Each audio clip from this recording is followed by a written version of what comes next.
মানুষ কর্ম করে। আমি বারংবার বলি যে ফলের আশা করবেন না। তাও মানুষ কোথাও না কোথাও নিজের কর্মের বদলে কোনো না কোনো ফলের আশা অবশ্যই রাখেন। কখনো তিনি সফল হন, কখনো অসফল। সেই জন্যই আমি বলি যে ফলের আশা কখনো রাখবেন না, কারণ সাফল্য বা অসফলতা মনের মধ্যে রাখলে কখনো কোনো লাভ হয় না। যদি সাফল্য মনের মধ্যে রাখেন তাহলে অহংকার জন্ম নেবে। যদি অসফলতা মনের মধ্যে রাখেন তাহলে এক হীনমন্যতায় আপনি ভুগবেন, যা দিয়ে কোনো শুভকর্ম হবে না। সেই জন্য শুধুই কর্ম করে যান, কর্মেই মগ্ন থাকুন। আর আসুন আমার সাথে ভালোবেসে বলুন, রাধা রাধা। জীবনের এই পথে এগোতে এগোতে আমরা কোথাও থেমে যাই। আমরা জানি না কেন। আমরা চেষ্টা করি যেন আমরা সামনে এগোতে পারি, কিন্তু এরকম হয় না। কি কারণ হতে পারে এর? আসুন আমি আপনাকে বোঝাই। মনে করুন আপনি কোনো রাস্তায় হাঁটছেন, আপনার পা মুচকে গেল, আপনি পায়ে আঘাত পেলেন। এখন এই আঘাত যদি আপনাকে পথ চলতে বাধা দেয় তখন আপনি থেমে যান।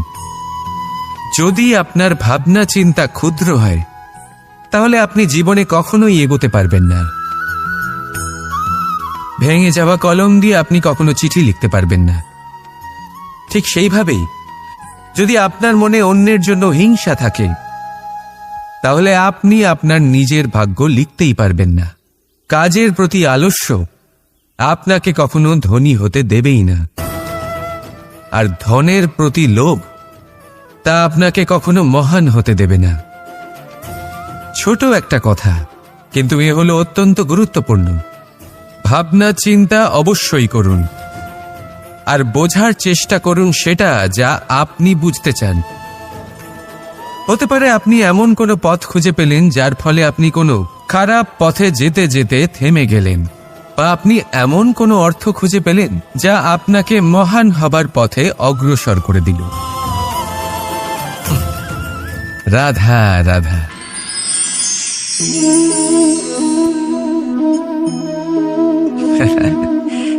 আপনি হয়তো ভাবছেন আমি কি করছিটা কি। আজ আমি ভাবলাম যে রান্না করতে একটু সাহায্যই করে দিই, তাই চাল বেছে দিচ্ছিলাম। ভেবেছিলাম এই কাজটা অত্যন্ত কঠিন হবে। না, সহস্র ভালো চালের মধ্যে থেকে দুটো কাকুর বাছা শুধুমাত্র অভ্যেসের ব্যাপার। বাস্তবে কঠিন কাজ আর শিল্পকলা সেটাই যেখানে কয়েক হাজার কাকরের মধ্যে থেকে একটা রত্ন বের করতে হয়। এবারের সারমর্ম কি হতে পারে? সারমর্ম হলো এটাই, বড় তিনি হন না যিনি মানুষের মধ্যে খামতি বের করেন। মাহাত্ম্য তাতেই, শ্রেষ্ঠত্ব তাতেই যা অন্যের ভেতরে থাকা ভালো গুণগুলি বের করে তার সম্মুখে, এই সংসারের সম্মুখে প্রস্তুত করতে পারেন। আসুন আমার সাথে ভালোবেসে বলুন, রাধা রাধা। কোনো ব্যক্তির নির্মাণ হয় কিভাবে? কেউ বলবেন পঞ্চতত্ত্বের দ্বারা, কেউ বলবেন আত্মা, দেহ ও চেতনার দ্বারা, কেউ বলবেন ঈশ্বরের কৃপার দ্বারা, তো কেউ বলবেন এই প্রকৃতির পরীক্ষার দ্বারা। না, মানুষের নির্মাণ হয়ে থাকে বিশ্বাস দ্বারা। ব্যক্তি তখনই গড়ে ওঠেন যখন ব্যক্তিত্ব থাকে, ঠিক কিনা? আর ব্যক্তিত্ব তখনই হবে আর সেরকমই হবে যেরকম বিশ্বাস আপনি নিজের উপরে রাখবেন। যদি আপনি মনে করেন আপনি বিষের ন্যায় হবেন তাহলে আপনি বিষাক্তই হবেন। যদি আপনি এটা মনে করেন যে আপনি অমৃতের ন্যায় হবেন তাহলে আপনি অমরই হয়ে যাবেন। যদি আপনি নিজের উপরে বিশ্বাস রাখেন যে আপনি সংসারের সব থেকে উঁচু পর্বতের শিখরে পৌঁছতে পারবেন তাহলে আপনি অবশ্যই পৌঁছবেন। যদি আপনার এরকম মনে হয় যে আপনি এরকম কখনো করতে পারবেন না, তাহলে এরকম কখনোই হবে না। ভেবে দেখবেন, বিশ্বাসের মধ্যেই বিশ্ব বাস করে থাকে। তো আপনার অস্তিত্ব কেন করবে না? যেমন বিশ্বাস আপনি নিজের উপরে রাখবেন, তেমনই আপনি হয়ে উঠবেন। সেই জন্য নিজের উপরে বিশ্বাস রাখুন। আর হ্যাঁ, ভালোবেসে বলুন, রাধা রাধা। এই সম্পর্ক হল গুরু এবং শিষ্যের। গুরু হলেন ধনুকের সেই প্রত্যঞ্চার মতো, যিনি নিজেকে পেছনে রেখে শিষ্যকে তার গন্তব্যের দিকে এগিয়ে দেন, তাকে নিজের লক্ষ্য ভেদ করতে দেন, আর সর্বদাই কঠোর হয়ে থাকেন যাতে শিষ্য কখনোই নিজের লক্ষ্যচ্যুত না হয়। ধন্য হলেন এমন গুরু যারা শিষ্যকে নিজের গন্তব্যে পৌঁছেও দেন এবং তার সব কৃতিত্ব তাকেই দেন, নিজের শিষ্যকে, নিজের বাণকে। তাহলে আপনারা চিরকাল এরকম গুরুকে মনে রাখবেন, সর্বদা তাদের সম্মান করবেন, সর্বদা তাদের ভালোবাসবেন, কখনো জীবনে পিছিয়ে পড়বেন না আপনি। আসুন আমার সাথে ভালোবেসে বলুন, রাধা রাধা। আপনি কি কখনো কোনো উঁচু পর্বতের শিখরে পৌঁছতে পেরেছেন? যদি পৌঁছে থাকেন বা যদি আপনি কোনো উঁচু পর্বতের শিখরে যান, তাহলে ভালো করে দেখবেন, আপনি যত উঁচুতে অগ্রসর হতে থাকবেন, আস্তে আস্তে সমস্ত বনস্পতি বিলুপ্ত হতে থাকে। তারপরে সমস্ত গাছপালা, পশু পাখি সব বিলুপ্ত হতে থাকে। শেষ পর্যন্ত সেই শিখরে থেকে যায় শুধুমাত্র শান্তি, নীরবতা। আমাদের মানুষের সাথেও এটাই হয়। মানুষ যখন আত্মবিকাশের পথে অগ্রসর হতে থাকে এবং নিজের জীবনের শিখরে পৌঁছতে চায়, তখন তার একা থাকা অত্যন্ত প্রয়োজনীয় হয়। আর তাকে তখন ত্যাগ করতে হয় নিজের সুখ স্বাচ্ছন্দ্য, নিজের সম্পত্তি, নিজের সমৃদ্ধি, নিজের সৌন্দর্য। দেখুন, জীবনের শিখরে পৌঁছনো একেবারেই সহজ কাজ নয়। এ হলো অত্যন্ত দুর্গম এক পথ। কিন্তু যদি আপনি সেখানে পৌঁছতে চান, তাহলে আপনাকে ত্যাগের প্রবৃত্তি জাগিয়ে তুলতে হবে। ত্যাগ কি সেটা জানতে হবে, কারণ ত্যাগের ফলেই মনে শান্তি আসে, আর সেই শান্তির ফলে মনে উৎপন্ন হয় প্রেম। আর এই প্রেমই হল জীবনের অন্তিম লক্ষ্য। তাহলে আসুন আমার সাথে ভালোবেসে বলুন, রাধা রাধা। মানুষ নিজের জীবনে ঈশ্বরকে খুব মান্য করে, ওনার জন্য কি না করে। ভিন্ন ভিন্ন নামে তাকে স্মরণ করে, তাকে পুজো করে, তার আরাধনা করে। সে জানে যে ঈশ্বর তাকে শক্তি অবশ্যই দেবেন, তাকে সাহায্য অবশ্যই করবেন। কিন্তু যখন প্রশ্ন আসে গুরু এবং ঈশ্বরের, তখন গুরুর মান কখনো কম হওয়া উচিত নয়। কারণ সত্যি বলতে কি, গুরুই হলেন সেই সিঁড়ি যা বেয়ে আপনি ঈশ্বরের কাছে পৌঁছানোর পথ খুঁজে পাবেন। সেই পথ আপনি গুরুর থেকেই পাবেন। গুরু না থাকলে আপনি কখনো ঈশ্বর লাভ করতেই পারবেন না। আর জীবনে অনেক সময় লক্ষ্যের থেকেও অনেক বেশি গুরুত্বপূর্ণ হলো পথ। তাই এই পথের সম্মান করতে শিখুন, অর্থাৎ গুরুকে সম্মান করতে শিখুন, কারণ গুরুই হলেন পরমেশ্বর। তাহলে আসুন আর আমার সাথে ভালোবেসে বলুন, রাধা রাধা। পঞ্চমহাভূত। জীবন রচনায় এর অবদান অনস্বীকার্য। এই পঞ্চমহাভূত আসলে কি? জল, বায়ু, অগ্নি, মাটি আর আকাশ। এবার শুধুমাত্র জীবন রচনায় এর অবদান আছে তা নয়, শুধু শরীর রচনাতে এর যোগদান আছে তা নয়, বরং এরা হলো আমাদের জীবনের সবথেকে বড় শিক্ষক। এবার আপনারা সকলে চমকে যাবেন, হয়তো আপনারা এই দৃষ্টিভঙ্গি দিয়ে কখনো দেখেননি। আমি আজ আপনাদের বোঝাবো। এদের মধ্যে সবথেকে বড় তত্ত্ব জল। এই আমাদের কি শেখাচ্ছে? এই জল, এর নামই হলো জল, কিন্তু এ কখনোই আমাদের জ্বালায় না, আমাদের জ্বলনের কারণ হয় না। তাহলে কি করে? আমাদের তৃষ্ণা মেটায়, আমাদের শীতলতা প্রদান করে, জীবন দান করে। এর দ্বারা আমরা কি শিক্ষা লাভ করি? যে আপনার উৎপত্তি যেখান থেকেই হোক না কেন, আপনি যেখানেই জন্মগ্রহণ করুন না কেন, আপনার কর্ম সর্বদা শ্রেষ্ঠ হওয়া উচিত। আপনি জলকে যে কোনো পাত্রে রাখুন না কেন, সে সেই অনুসারেই নিজের আকার ধারণ করে নেয়। এর দ্বারা আমরা কি শিক্ষা পাই? এই শিক্ষাই পাই যে যে কোনো পরিস্থিতিতেই নিজেদের মানিয়ে নিতে হবে, নিজেকে সেরকম করে নিতে হবে। যে দেশেই থাকি না কেন, যে স্থানেই থাকি না কেন, যে পরিস্থিতিতেই থাকি না কেন, যে ব্যক্তির সাথেই থাকি না কেন, আমাদের সুখময় হয়ে জীবন অতিবাহিত করা উচিত। দেখুন, আমাদের কত বড় একটা শিক্ষা দিল এই জল, যা আমরা কোনোদিন দেখতেই পাইনি। নিজেকে জলের মতোই করে তুলুন। সুখের ধারায় স্বাচ্ছন্দ্যে প্রবাহমান হতে থাকবেন আপনি। নিজের আকারকে ভেঙে ফেলুন, নিজের সীমা লঙ্ঘন করুন। আপনি অবশ্যই একদিন মহানুভবতা অনুভব করবেন।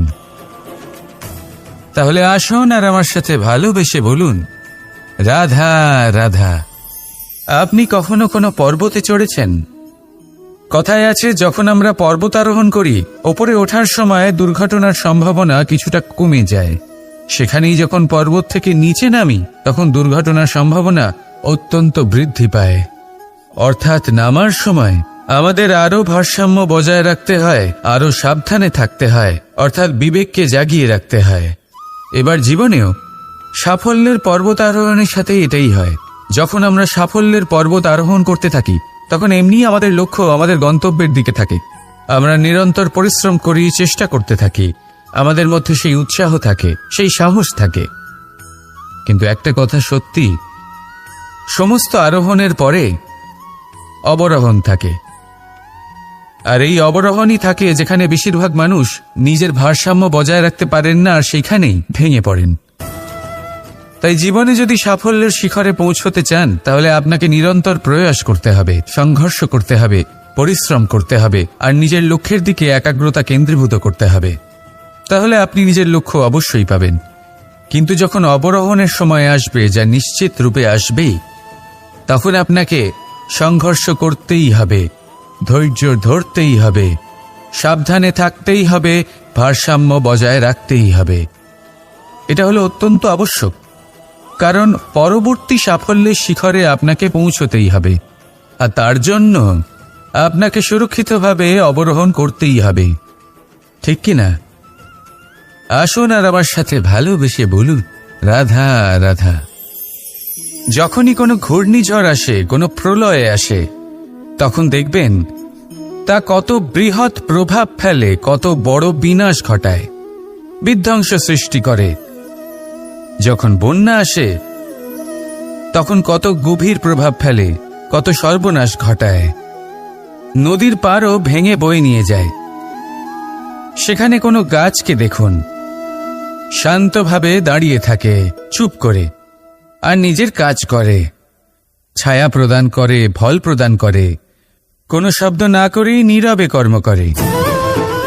যদি নদীর কথা বলি, নদী যখন বয়ে চলে, খেতে জল প্রদান করে, বনস্পতিদের প্রাণ প্রদান করে, আমাদের পানীয় জল দেয়। এত মহান কাজ করে কোনো শব্দ না করে, নীরবতার সাথে। এ হলো এক শিক্ষা, যে এই সংসারে যারাই মহান কর্ম করেন, তারাই নীরব থেকে সেই কর্ম করতে থাকেন। কারণ ওনারা জানেন যে গুরুত্বপূর্ণ প্রচার নয়, বরং কর্ম। আর যারা রুদ্রের সাথে থাকেন, কোলাহল করেন, তারা শুধুমাত্র ধ্বংসই করেন। এবার আপনি মৌন থেকে শুধুমাত্র কর্ম করে মহান হতে চান, নাকি রুদ্রের সাথে থেকে বিধ্বংস ঘটাতে চান? সিদ্ধান্ত আপনারই। আসুন আর আমার সাথে ভালোবেসে বলুন, রাধা রাধা। মন্থন।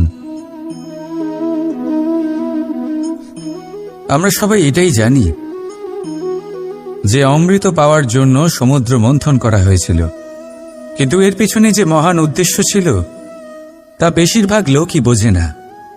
আজ সেই মহান উদ্দেশ্য আমি আপনাদের বুঝিয়ে বলছি। আমাদের জীবনে এই অমৃত লাভ করার জন্য পথপ্রদর্শক হয় মন্থন। তারপরে আমরা করি প্রতিজ্ঞা, তারপর নিই প্রস্তুতি, যেটা দেবতারা আর অসুরেরা একসাথে করেছিলেন। তারপর আমরা করি চেষ্টা। বাসুকীর মুখ থেকে বিশ্বশ্বাস নির্গত হওয়া এটা প্রারম্ভিক বাধা হয়ে দাঁড়িয়েছিল। তবুও আমাদের লক্ষ্য দৃঢ় ছিল। যদিও সমুদ্র মন্থন থেকে হলাহল উঠে এলো, আমরা ভয় পাইনি, আমরা সেটার মোকাবিলা করলাম। ঠিক সেই পথেই যখন আমরা অনেক অমূল্য রত্ন পেলাম, নক্ষত্র পেলাম, সেটার প্রতি আকর্ষিত না হয়ে অমৃত লাভ করার পরেই আমরা শান্ত হলাম। এইভাবে যদি আপনি নিজের জীবনে প্রতিজ্ঞা, প্রস্তুতি, চেষ্টা, দৃঢ় নিশ্চয়, অটল থাকা আর আকর্ষণ থেকে বিরত থাকেন, যদি এইসব গুণ আপনার ভেতরে একত্রিত করে নেন, তাহলে আপনিও আপনার জীবনের অমৃত অবশ্যই লাভ করবেন। রাধা রাধা। চিন্তা। সবাই বলে চিন্তা করা উচিত নয়, কিন্তু চিন্তা সবাই করে। যিনি বৃদ্ধ ব্যক্তি হন, তিনি নিজের অতীতের সাথে বর্তমানের তুলনা করে চিন্তিত থাকেন। একজন যুবক ব্যক্তি ভবিষ্যতের বিষয় চিন্তা করে, নিজের লক্ষ্য কিভাবে পূরণ করা যায় সেই চিন্তায় মগ্ন থাকে। শুধু একজন বালকের না তো তার ভবিষ্যতের চিন্তা থাকে আর না অতীতের দুঃখ থাকে। আর এরকম কেন? কারণ সে শুধুমাত্র বর্তমান নিয়ে ভাবে, আর তাই সে সব থেকে বেশি সুখী। তাই মনে রাখবেন, যদি আপনি আপনার বর্তমানের বিষয়ে ভাবেন, তাতে বাঁচেন, সেটাকে ঠিক রাখেন এবং সেটাকে আরো ভালো করে তোলেন, তাহলে আপনার অতীত আর আপনার ভবিষ্যৎ আপনা থেকেই ঠিক হয়ে যাবে। আসুন আমার সাথে ভালোবেসে বলুন, রাধা রাধা। সংসারে সব থেকে বড়, সব থেকে মহান কোন প্রাণী? এবার আপনাদের মধ্যে কেউ বলবে মানুষ, কেউ বলবে সিংহ, আর কেউ বলবে হস্তি। কিন্তু না, সংসারে সবচেয়ে মহান প্রাণী হলো বৃক্ষ। সেই বৃক্ষ যা আমাদের আহার করতে ফল দেয়, বাঁচার জন্য প্রাণ বায়ু দেয়, গরমে শীতল ছায়া দেয়, আর শুকিয়ে যাওয়ার পরও আমাদের জ্বালানোর জন্য কাঠ দিয়ে যায়। এবার আপনারা হয়তো ভাবছেন, আমি হঠাৎ বৃক্ষের গুণগান কেন গেয়ে চলেছি? আমার বলার উদ্দেশ্য ওই বৃক্ষের অনেক গভীরে, সেই বীজকে নিয়ে, যা আপনাকে না ফল দেয়, না ছায়া, আর না কাঠ। শুধু ভিজে মাটির নিচে সে লড়াই করতে থাকে, অঙ্কুরিত হয় মাটির নিচে একটি বৃক্ষকে আকার দেওয়ার জন্য। প্রদীপ কি? সাধারণ একটা মাটির পাত্র, কিন্তু জলবায়ু নিয়ে সে যখন জ্বলে, সমস্ত সংসারকে সে পথ দেখাতে থাকে।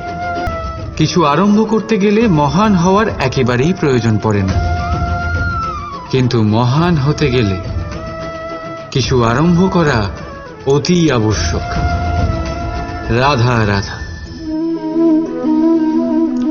একটা শব্দ আছে যেটা আমরা মাঝে মাঝে অথবা অনেকবার শুনতে পাই, স্বার্থ। ওই ব্যক্তি স্বার্থপর, সে স্বার্থের জন্য খারাপ কাজ করে ফেলেছে, ইত্যাদি ইত্যাদি। সত্যি কথা বলতে কি, সংসার স্বার্থকে পাপ ভাবতে শুরু করেছে। কিন্তু স্বার্থ কি সত্যি ক্ষতিকর? না। স্বার্থ কথাটা এসেছে স্ব থেকে, অর্থাৎ স্বয়ং থেকে। মানে যে কর্মে শুধু স্বয়ংয়ের অর্থ আছে, শুধু স্বয়ংয়ের কোনো লাভ আছে, সেটাই স্বার্থ। এবার প্রশ্ন এটাই হলো যে আপনার স্বটা কি? যদি আপনার স্বতে কেবল আপনি থাকেন, তাহলে আপনি অবশ্যই স্বার্থপর। যদি আপনার স্বতে পরিবার থাকে, তাহলে আপনি পারিবারিক। যদি আপনার স্বতে অন্য লোক থাকে, তাহলে আপনি পরোপকারী। আর যদি আপনার স্বতে এই সংসার থাকে, তাহলে আপনি পরমার্থী। তাহলে নিজের স্বার্থ থেকে দূরে যাবেন না, সেটার বিস্তার করুন। নিজের অস্তিত্বের বিস্তার করলে এই স্বার্থ নিজেই পরমার্থে পরিণত হবে। রাধা রাধা। আমি আপনাদের বলেছিলাম যে সংসারের সবথেকে বড় অস্ত্র আর সবথেকে বড় সম্বল হলো বন্ধুত্ব। কিন্তু এই বন্ধুত্ব কেমন হওয়া উচিত? বন্ধুত্ব হওয়া উচিত দুধে মেশানো জলের মতো। কিভাবে? দুধে যখন জল মেশানো হয় তখন সেই জল নিজেই দুধে পরিণত হয়। এবার ভাবুন, দুধের সাথে বন্ধুত্ব করে জলের গুরুত্ব কেমন বেড়ে গেল। তবে এখানেই কিন্তু এই গল্পের শেষ নয়। যখন দুধকে গরম করা হয় তখন জল নিজের বন্ধুত্ব পালন করে। জল নিজে আগে সেটার তাপ নেয়, নিজের অস্তিত্বকে বাষ্পে রূপান্তরিত করে আর দুধকে বাঁচিয়ে নেয়। আর তারপর জল বাষ্প হয়ে গেলে দুধ ফুটতে থাকে, সে পাত্র থেকে বেরিয়ে উপচে পড়ে। আর শান্ত তখনই হয় যখন তাতে আবার জল মেশানো হয়। অর্থাৎ বন্ধুত্ব সেটাই যা বন্ধুর অস্তিত্বকে বিস্তার করে। বন্ধুত্ব সেটাই যা বন্ধুর জন্য নিজের অস্তিত্ব জ্বালিয়ে দেয়। বন্ধুত্ব সেটাই যাতে সুখ আর দুঃখ দুটোই বন্ধুত্বের সাথে যুক্ত। তাহলে এমন বন্ধুত্ব করো যার সামনে কুবেরের ধনও কম পড়ে যায়। রাধা রাধা। ভুল আর মানুষ, এই দুইয়ের সম্পর্ক অবিচ্ছেদ্য। যেমন ডানা আর পক্ষী, যেমন ধারা আর নদী। যদি ভুল মানুষের স্বভাবের এক গুরুত্বপূর্ণ অংশ হয় তাহলে ভাবুন, এতে লজ্জা কিসের? এতে লজ্জিত হওয়ার কিছু নেই। সেইভাবে দেখতে গেলে ভুল আমাদের নিজেকে আরো উন্নত করার সুযোগ দেয়, নিজেকে আরো ভালো প্রদর্শন করার প্রেরণা দেয়। এখন আপনাদের মধ্যে কেউ এর সাথে সহমত নাও হতে পারেন, কেননা অনেকের দৃষ্টিতে ভুল দোষের জন্ম দেয়। দোষ অপরাধের, আর অপরাধের কোনো ক্ষমা নেই, শাস্তি পাওয়া উচিত। কিন্তু আপনি কি কখনো ভেবেছেন এরকম কেন হয়? এর কি কারণ? এর কারণ হলো ভুল স্বীকার করাকে এড়িয়ে যাওয়া। যদি আপনি কোনো ভুল করে স্বীকার না করেন তবে সেই ভুল দোষে পরিণত হয়, আর দোষ অপরাধে। তবে মনে রাখবেন, নিজের ভুল স্বীকার করা সেই ভুল সংশোধন করার পথে প্রথম পদক্ষেপ হয়ে দাঁড়ায়। আর সর্বদা মনে রাখবেন, অপরাধ হলো সেটাই সময় মতো নিজের ভুল স্বীকার না করা। রাধা রাধা। ধর্মরথের 4টি অশ্ব চালানোর জন্য যিনি সারথি হবেন তার যে 4টি গুণ থাকা প্রয়োজন, সেই সমস্ত গুণ অর্জুনের মধ্যে উপস্থিত রয়েছে। কর্মের শক্তি রয়েছে, ধর্মের প্রতি আসক্তি রয়েছে, জ্ঞানের অভিব্যক্তি রয়েছে এবং সমর্পণের ভক্তি রয়েছে। নিশ্চিত রূপে ধর্মরথে সারথি হবার জন্য অর্জুনই সব থেকে যোগ্য। আর ও শুধুমাত্র দ্রৌপদীর স্বামীই হবে না, ইতিহাসে কুরুবংশের রাজকুমার বা ইন্দ্রপুত্রের নামেই শুধু পরিচিত হবে না, বরং অর্জুনই স্বয়ং ইতিহাস রচনা করবে। অর্জুনই হবে কৃষ্ণ সারথি। যত্র যোগেশ্বর কৃষ্ণ তত্র পার্থ ধনুর্ধর। তাহলে আসুন আর আমার সাথে ভালোবেসে বলুন, রাধা রাধা।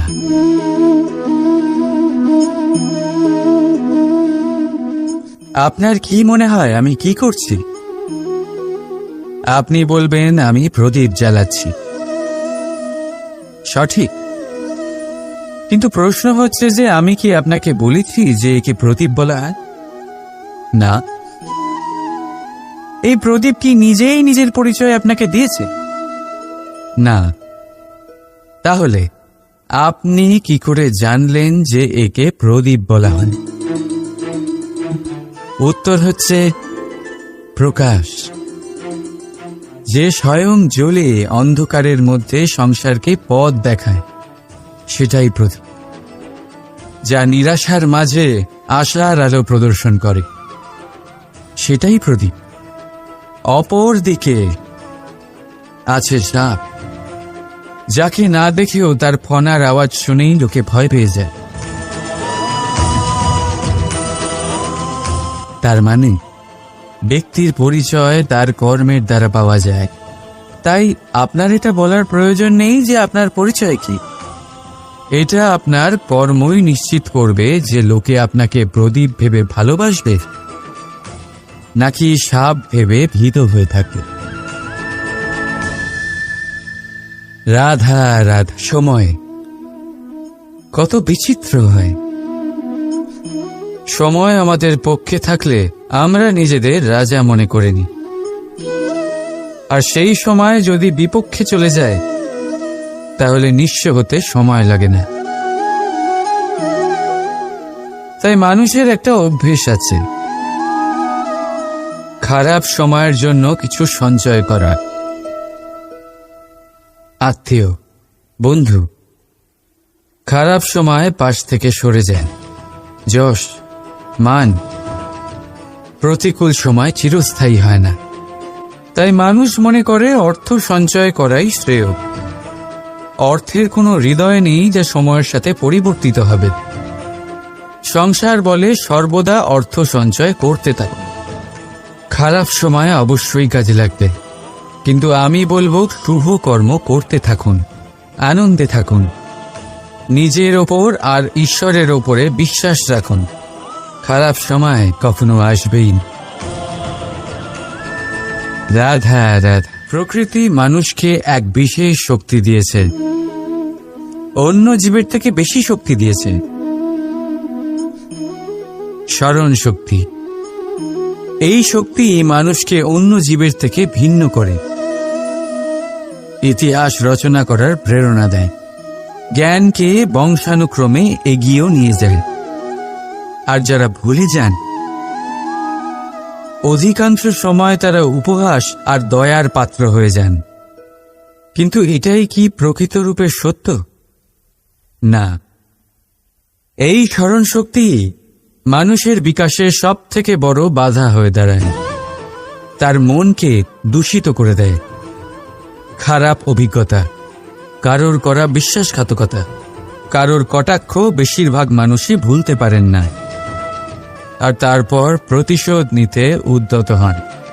প্রথমে সময় নষ্ট করেন প্রতিশোধের প্রস্তুতিতে, আর তারপর সময় নষ্ট করেন প্রতিশোধ নেওয়ার সুযোগ খুঁজতে। যদি সন্তুষ্টি পেতে চান, যদি জীবনে আনন্দ পেতে চান, তাহলে স্মরণ শক্তির সদ্ব্যবহার করুন। নিজের স্মরণ শক্তিকে চালনা করুন শুধুমাত্র ভালো কথা আর ভালো স্মৃতির দিকে। জীবনে আনন্দ পাবে। রাধা রাধা। মানুষ নিজের পরিবারের জন্য কত কিছুই না করে, দিন রাত পরিশ্রম করতে থাকে যাতে তার পরিবারের প্রয়োজন পূরণের জন্য অর্থ রোজগার করতে পারে। কিন্তু শুধু অর্থ রোজগার করাটাই কি যথেষ্ট? আপনি বলবেন, হ্যাঁ নিশ্চয়ই, অর্থ দিয়ে সব কিছু পাওয়া যায়, বিদ্যা পাওয়া যায়, বাড়ি পাওয়া যায়, ওষুধ পাওয়া যায়, আর কত কিছুই না পাওয়া যায়। এইসব একটা পর্যায় পর্যন্ত সঠিক, কিন্তু একটু মন দিয়ে ভেবে দেখুন, যখন কোনো শিশু অসুস্থ হয়ে পড়ে তখন সে ওই তিক্ত ওষুধ কেন খেয়ে নেয়? এই জন্য কারণ ওর পিতা সেই ওষুধ অর্থ দিয়ে কিনেছে? না, বরং এই জন্য কারণ তার পিতা যে তার সামনে দাঁড়িয়ে, তার ওপরে তার বিশ্বাস আছে। বিশ্বাস আছে যে উনি তার কিচ্ছু হতে দেবেন না। এই বিশ্বাস, এই সংস্কার, এই শিক্ষা কখনো অর্থ দিয়ে পাওয়া যায় না। এইটা পাওয়া যায় সেই সময় থেকে যা মাতা পিতা তাদের সন্তানের সাথে কাটিয়েছেন। তাই জীবনে অর্থ অবশ্যই উপার্জন করুন, কিন্তু নিজের পরিবারকেও সময় দিন। আনন্দ পাবে। রাধা রাধা। কখনো কোনো পাখিকে দেখেছেন? যখন তারা ডিম পাড়তে প্রস্তুত হয় তখন তারা সবচেয়ে আগে একটা স্থান খোঁজে, একটা স্থান যা বর্ষা, রৌদ্র আর শত্রুর থেকে সুরক্ষিত হয়। তারপর তারা বাসা তৈরি করে, তারপরেই ডিম পাড়ে। আর তারপর যখন সেই ডিম ফুটে তার সন্তানদের জন্ম হয়, সে তাদের খাবার খাওয়ায়, তাদের রক্ষণাবেক্ষণ করে। কিন্তু যখন তাদের ডানা গজায় তখন না সে তাদের খাবার দেয় আর না তাদের বাসা বানাতে শেখায়। শুধুমাত্র তাদের উড়তে শেখায় সে। তারপর সেই বাচ্চারা আকাশে উড়তে শিখে নিজেরাই নিজেদের খাবার জোগাড় করতে শিখে যায়, নিজেরাই নিজেদের বাসা বানাতে শিখে যায়। আর আমরা মানুষেরা কি করি? আমাদের সন্তান বড় হয়ে যাওয়া সত্ত্বেও তাদের নিয়ে সর্বদা দুশ্চিন্তা করি। তার জন্য আমরা গৃহ নির্মাণের চেষ্টা করি। নিজের সন্তানকে আরো শক্তিশালী করে গড়ে তোলার বদলে তাকে আমরা দুর্বল করে দিই। জীবনে সেটাই করুন যা একটা পাখি করে। নিজের সন্তানকে আকাশে ওড়ার শিক্ষা দিন, সংস্কার দিন, আর একটা নির্দিষ্ট সময়ের পরে তাকে নিজের আকাশ নির্ধারণ করতে মুক্ত করে দিন। রাধা রাধা। সাগরে সেতু বাঁধার গল্প তো আপনারা নিশ্চয়ই শুনে থাকবেন। রামচন্দ্রের সেনাকে 100 যোজন সমুদ্র অতিক্রম করে লঙ্কায় আক্রমণ করতে হতো। সেতুকার নল আর নীল সেতু বাঁধার উপায় বের করল, কিন্তু প্রশ্ন ছিল সেতু বাঁধা কি করে হবে? সমুদ্র অত্যন্ত গভীর। কত পাথর দেওয়া হলে এই বিশাল সমুদ্র অতিক্রম করা সম্ভব হবে? তখন এক উপায় নির্ধারিত হল। পাথরের ওপর লেখা হলো রামের নাম। আর যখন সেই পাথরগুলোকে সাগরে ফেলা হলো, সেগুলো ভাসতে লাগল। এবারে কেউ বলবেন এটা রামচন্দ্রের নামের মহিমা, কেউ বলবেন এটা নারায়ণের কোনো জাদু। কিন্তু না, এটা রামচন্দ্রের সেই গুণ, ওনার ব্যক্তিত্বের সেই মহান দিক যা ওনার প্রতিনিধিত্ব করেছে।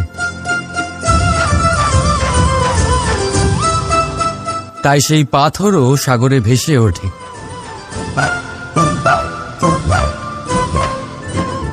ঠিক সেইভাবেই যেখানে আমরা থাকি না, সেখানে আমাদের গুণ আমাদের প্রতিনিধিত্ব করে।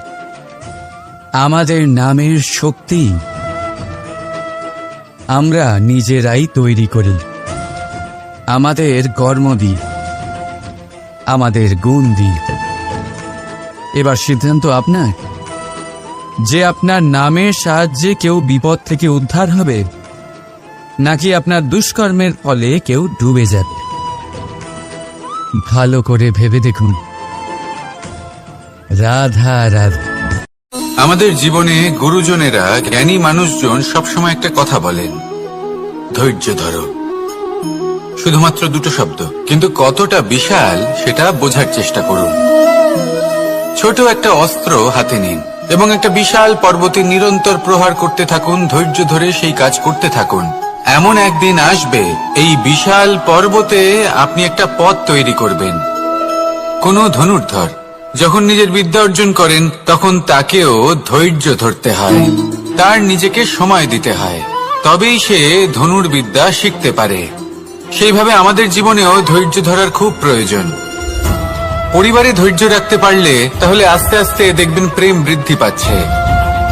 সমাজে যদি ধৈর্য রাখতে পারেন তাহলে আস্তে আস্তে এই সমাজ আপনাকে সম্মান করবে।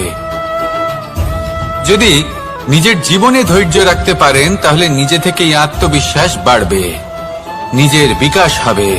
জীবনে সবই সম্ভব যদি ধৈর্য রাখতে পারেন। হয়তো আস্তে আস্তে হবে, কিন্তু হবে অবশ্যই। শুধু ধৈর্য রাখুন, কারণ ধৈর্যই সবথেকে বড় পুঁজি।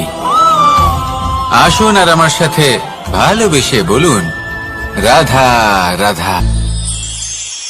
আমাদের জীবনে যখনই আমরা কোনো বড় দায়িত্বের সম্মুখীন হই তখন আমরা তার থেকে দূরে পালাই, আর এই অজুহাত দিই যে না না, এত বেশি ভার বহন করার যোগ্যতা আমার নেই, আমি করতেই পারবো না।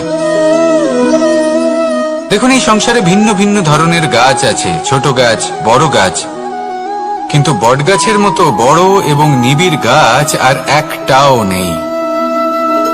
সে নিঃস্বার্থভাবে এই সংসারকে সেবা করে যায়, ছায়া প্রদান করে, শীতলতা প্রদান করে।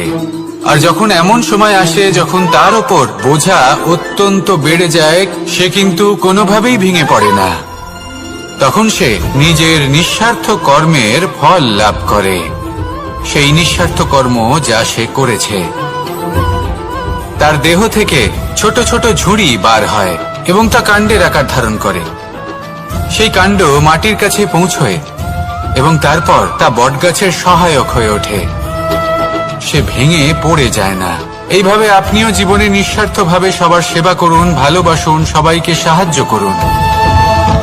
যেদিন আপনার ওপর বোঝা অত্যন্ত বেড়ে যাবে, সেদিন এই সব মানুষ আপনাকে সাহায্য করার জন্য আসবেন, আপনার শক্তি হয়ে উঠবেন, আর আপনি বটগাছের মতোই মহান এবং বিশাল হয়ে উঠবেন। আসুন আর আমার সাথে ভালোবেসে বলুন, রাধা রাধা। একটা শব্দ আছে, পরিস্থিতি। অনেক মানুষের মুখে আমরা এই শব্দ শুনি। জীবনে যখন অসফল হয়ে দুঃখ আসে, সংকট আসে, কোনো বিপদ ঘনিয়ে আসে, তখন সমস্ত দোষ আমরা পরিস্থিতির ওপর চাপিয়ে দিই, আর দেখতে গেলে কোথাও না কোথাও ঠিকই করি।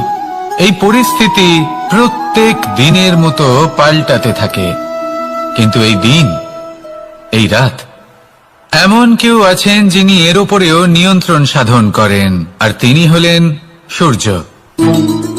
ঠিক সেই রকমই আমাদের জীবনেও সূর্য হলো এই মন। যদি এই মনের উপর আমরা নিয়ন্ত্রণ করতে পারি, তাহলে আমরা জীবনকেও নিয়ন্ত্রণ করতে পারবো। প্রথমে এই মনের রাজা হয়ে উঠতে হবে। তাই মনে রাখবেন, যদি মন দুর্বল হয় তাহলে পরিস্থিতি আমাদের সমস্যা বলে মনে হবে।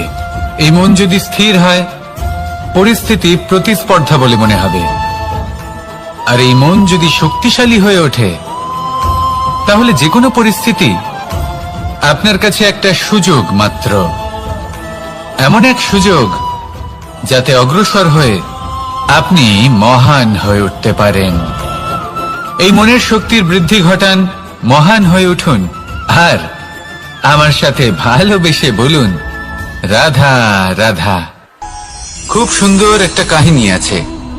একবার এক ব্যক্তি নিজের অসফলতার জন্য ত্রস্ত হয়ে সময় দেবতার তপস্যা করতে বসলেন। উনি তপস্যা করলেন এবং সময় দেবতা প্রসন্ন হলেন, মানুষের রূপ ধারণ করে ওনার সামনে প্রকট হলেন। এবার সেই ব্যক্তি ওনাকে জিজ্ঞেস করলেন যে কি এমন আছে যার জন্য আপনি বারবার জয়ী হন আর আমি চিরকাল পরাজিত হয়ে থাকি? কেন এত পরিশ্রম করা সত্ত্বেও আমি সাফল্য লাভ করতে পারি না?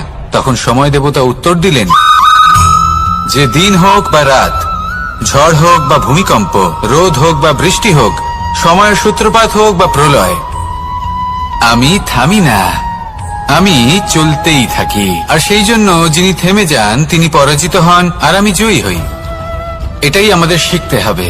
জীবনে সবসময় চলতে থাকুন, কখনো থামবেন না।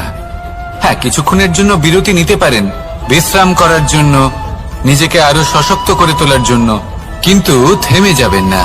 নিরন্তর কর্ম করতে থাকুন, পরিশ্রম করতে থাকুন, তবেই এই সংসার আপনাকে মনে রাখবে। আসুন আমার সাথে ভালোবেসে বলুন, রাধা রাধা।